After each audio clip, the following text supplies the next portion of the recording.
Whoever does not respect his parliament does not respect his country. That is my firm belief. Because all those you see seated at this side of the table are persons that have been elected by you to represent you. So I must make a strong statement in commending that level of respect. More so that it was even expressly stated in our letter. So, civil defense. Yes, sir. Do you have such a letter? So our letter will follow later, sir. Sorry? Our letter, our memorandum will follow later, sir. I have a letter authorizing you. Yes, sir. Where is the? Sir, the letter is in my car, but I have a clue. See the letter, yes, sir. Letter is in my car.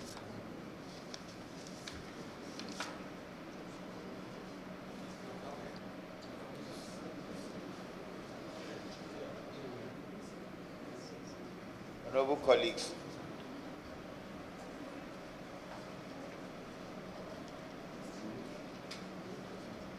Sorry, I'm coming.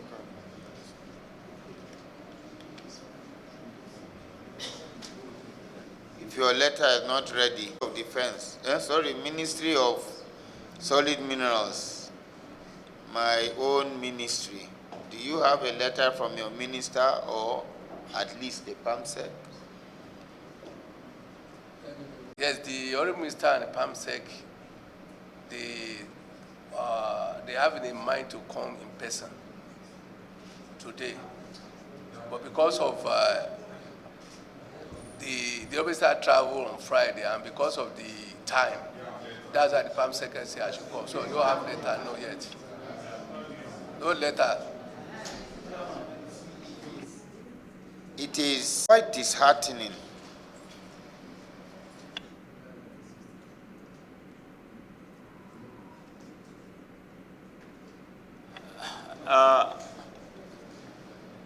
it is disheartening for a Ministry of Solid Minerals to send either a director, deputy director, or whoever you are, without showing us that you are representing that ministry. It's unfortunate. After coming late, you don't have even an identification showing that you are representing your ministry. So I think what you will do, you can choose. You either step outside, after you get the letter, then you can join us. Commend the Nigerian Army for taking this seriously. I would say so because they have men on ground and they know what their men are going through. So when an issue of security is being talked about, they take it very seriously because I would say they are ones mostly affected by the effects of this whole situation. That being said, it's quite unfortunate that one, especially the Ministry of Solid Mineral, who is the warehouse of this particular investigation, didn't deem it right to either send the minister to come or the PAMSEC to come here, but then send someone without even a letter authorizing the person to speak on their behalf, which is completely unacceptable in this committee, as serious as it is. That being said, I would move that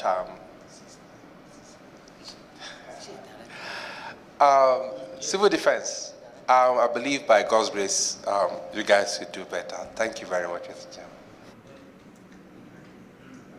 Opportunity. What I want to confirm from the officer from the Ministry of Solid Mineral Resources, are you a director in the ministry? Yes? Are you one of the directors of the ministry? I'm the director of my inspectorate. So, one director, yes. You know the civil service procedures. We all went through that process of civil service before coming here. You can't tell the committee that you are asked to come verbally, to come and defend the ministry. You can see the military, our colleagues, they are in the military, they obey the down procedure.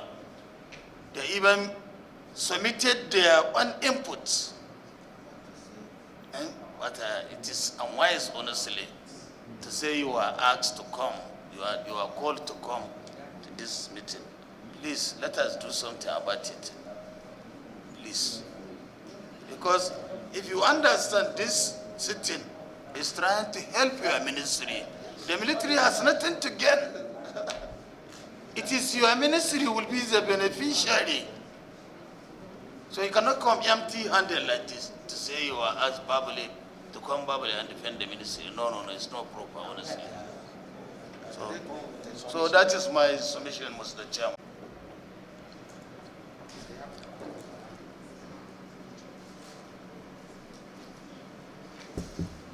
Civil defense and the ministry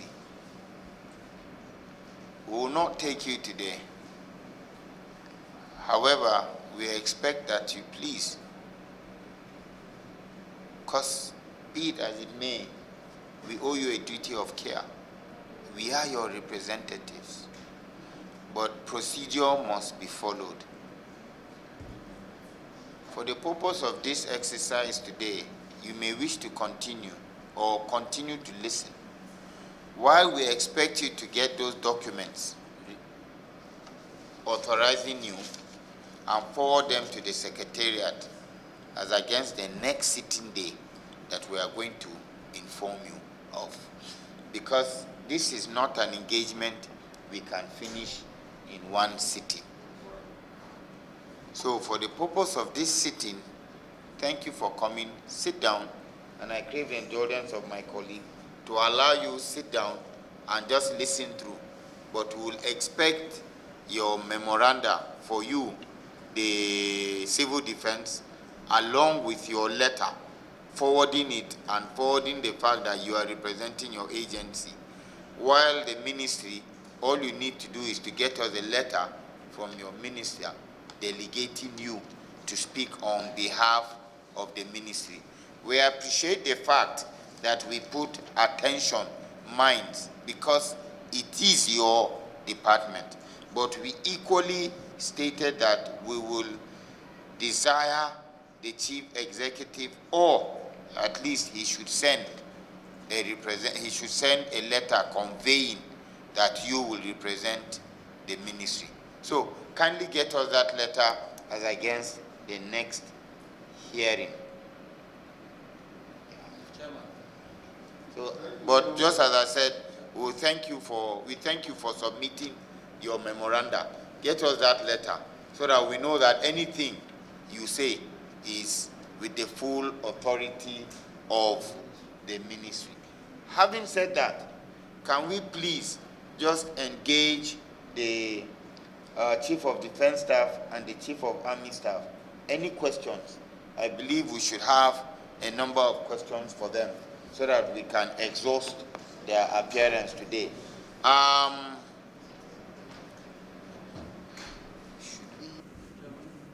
The framework guiding mining in Nigeria is very, very weak. It needs to be strengthened. Why do I say so, sir? In 2018 or so, during the last administration, there was a ban on illegal mining in Zamfara area, Zamfara Katsina general area, which even established a no-fly zone. Despite that ban, mining licenses were being issued to people to mine within that zone. So the strengthening of the institutional framework is very key. The leader of the house made mention of something about banning mining for like a year. It is very key we do that. Ban mining all across for 1 year. I know the country is going to somehow feel the effect in terms of revenue, but we need to go a little off the length in order to ensure that we get things right, so that we can decisively deal with those involved in this illegal mining.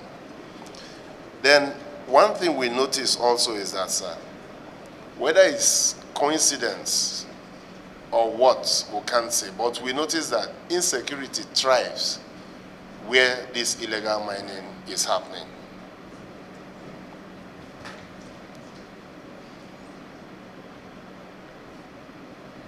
Someone once said that the issue of banditry and terrorism is like a smoke screen to stop the government and the military from dealing decisively with these people. I can't for sure ascertain that fact, but I know fully well that there is a correlation between insecurity and illegal mining. Now, sir, on the issue of involvement of foreigners, we have foreigners involved in this illegal mining. The involvement of the elite in it, we can't tell. But we know that most of the time, when we catch these foreigners, they will tell us that they have connections. Let me use that word. I don't want to say some things, but sometimes you hand these people over and the next thing you see them released.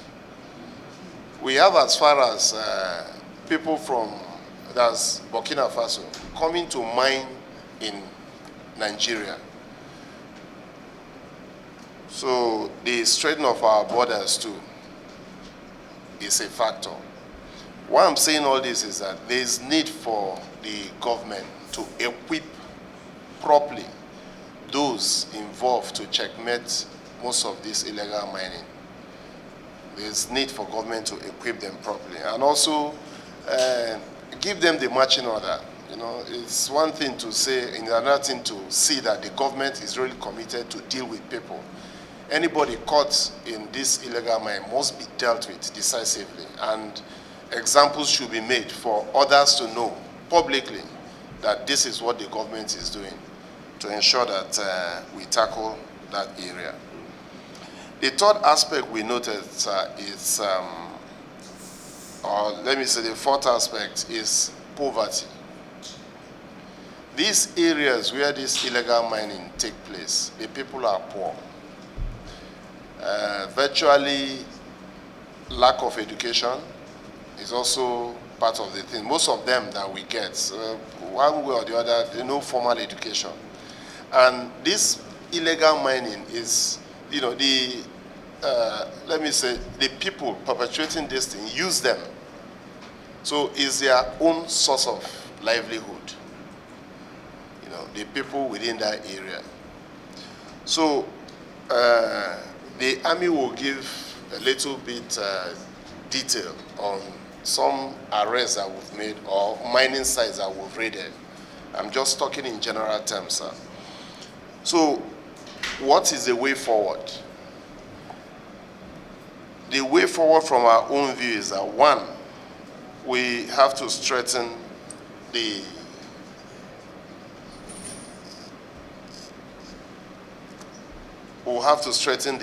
regulatory framework for these mining activities, and also empower the agencies involved in checking mining activities for them to do their work. We could go into this banning of mining for a year or two and then properly get the acts right. Anybody seen in committing illegal mining will be dealt with decisively. Then number two, sir, is engaging the international community. In 2011 in Liberia, this same issue we are facing in Nigeria was obvious in Liberia. The international community was approached after they've seen the atrocities of things done, and that's when the issue of blood diamond came up. What did they do? You know, there's a carbon dating on every mineral resources that is in an area in the world. So they banned the Liberia diamond in the international. Liberia or Sierra Leone, the blood diamonds. Both. It's Liberia and Sierra Leone, both. Okay. Charles Taylor was the main person because that was how they stabbed him of cash. Okay. So they banned it in the international market. So they couldn't access this product. And of course, naturally, the mining activities started dying in those areas. So we could also approach the international community. Within this period that we are going to ban, we are going to ban the mining in Nigeria, to ban any gold from Nigeria in the international market. They can do it. And once that is done, it will reduce this illegal mining effectively. The third one is to engage the communities where these activities are done. And how do we engage them? We could sort of organize lectures through their the languages around there on how sustainable, legal sustainable mining are done and how they can key into it. And also the government could look into also how to give them another source of livelihood, because sincerely they live on this mining. Even when it is banned, it's to be difficult to get them out of mining, because that is how they survive.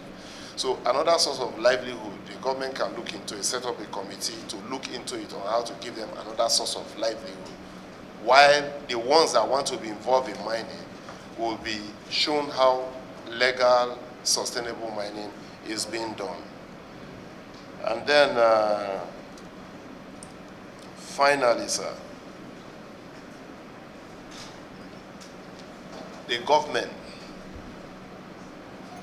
needs to, like I said, show that willpower that they actually want to tackle this thing by ensuring that anybody, no matter how highly placed, that is involved in illegal mining faces the books accordingly.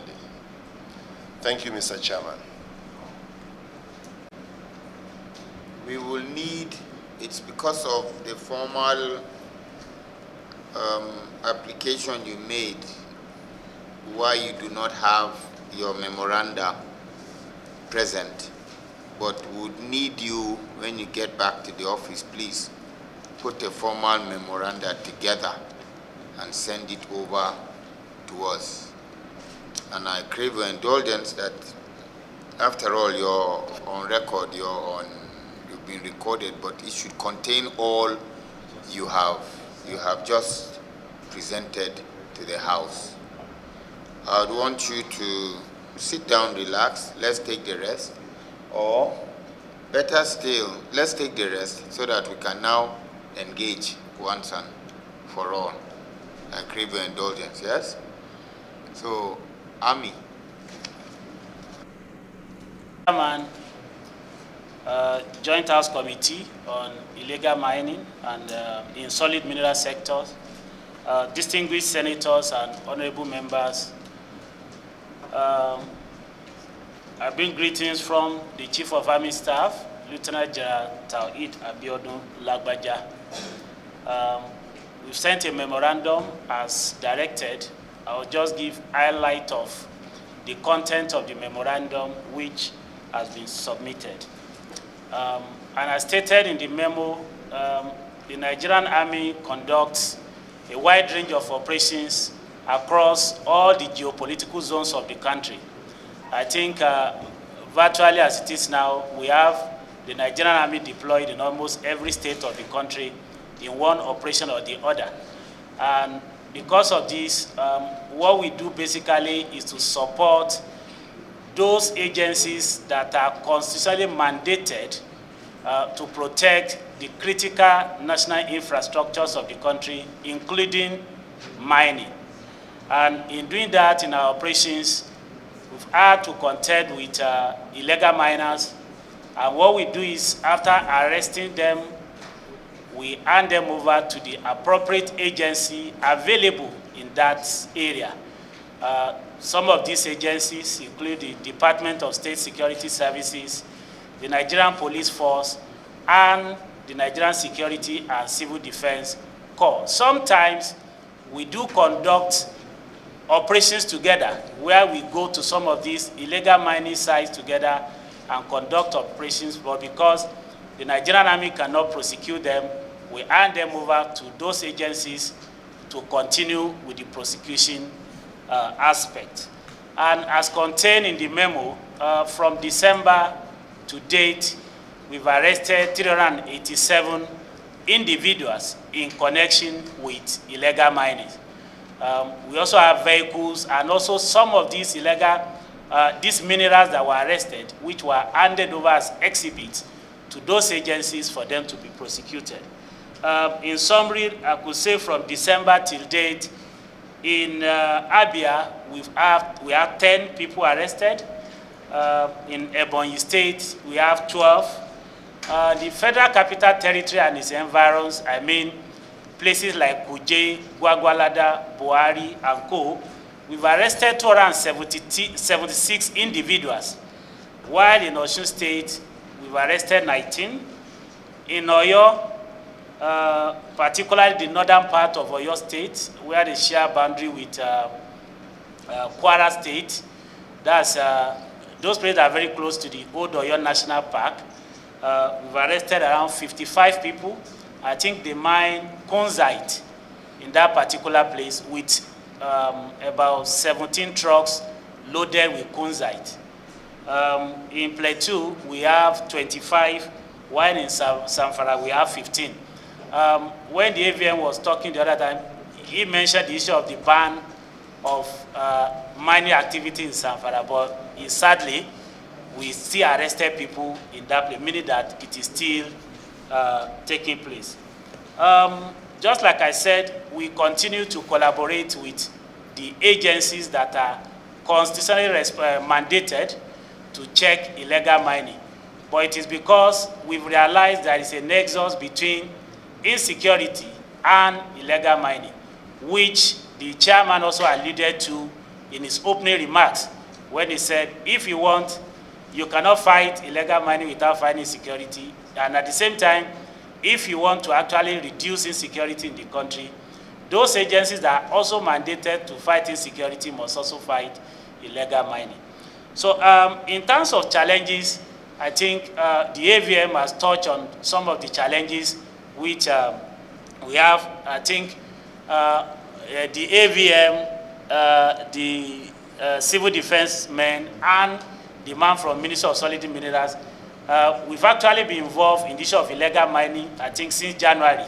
And when I came, I saw them. They are the same people from the agencies that have been handling this. The issue of host community, the AVM touched about it. There is poverty, and they are also involved in it. And I think this makes it very, very difficult to check illegal mining. It is not only the people coming from outside that are involved. The locals benefit from it. But the question is, what is the role of state? What is the role of local government in illegal mining? I think most of the things rest with the federal government, while the state and the local government don't actually have roles to play. I think we need to look for roles for both the state and the local government to get involved. We also discovered some of the companies, some companies have exploration licenses and not mining licenses. So what they do, they use one license to do the two.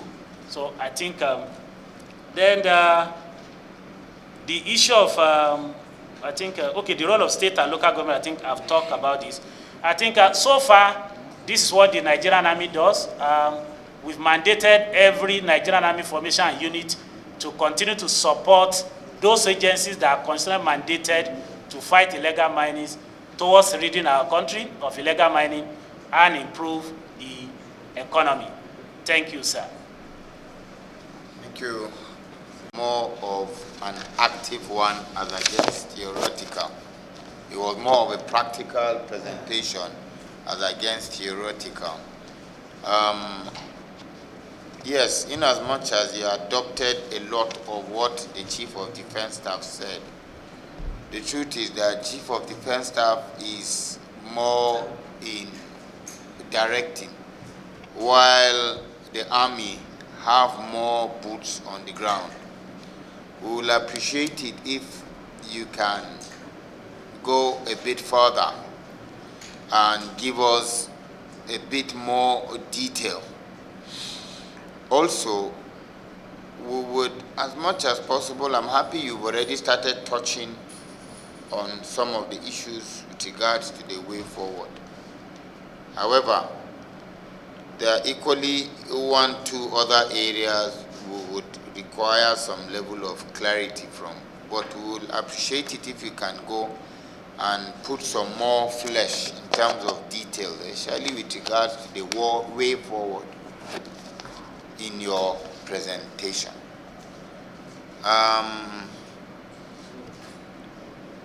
Okay.